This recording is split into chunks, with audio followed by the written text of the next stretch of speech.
حضرت انس بن مالک رضی اللہ تعالیٰ عنہ بیان کرتے ہیں کہ ہم مسجد میں اللہ کے رسول کے ساتھ بیٹھے ہوئے تھے، اچانک ایک اعرابی آیا اور کھڑا ہو کر مسجد میں پیشاب کرنے لگا۔ کھڑا ہو کر پیشاب کر رہا ہے مسجد میں، اور وہ بھی کھڑا ہو کر۔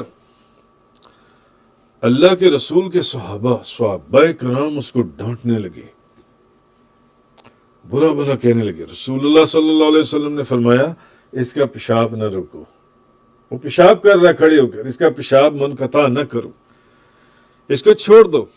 انہوں نے چھوڑ دیا حتیٰ کہ اس نے پیشاب کر لیا۔ امام بخاری کی روایت میں، اور آپ نے فرمایا اس کے پیشاب کے اوپر ایک ڈول پانی بہا دو، تم آسانی کے لیے بھیجے گئے ہو، مشکل میں ڈالنے کے لیے نہیں بھیجے گئے۔ پھر نبی پاک صلی اللہ علیہ وسلم نے اس اعرابی کو بلایا اور فرمایا یہ مسجدیں پیشاب کرنے یا گندگی ڈالنے کی جگہ نہیں ہے،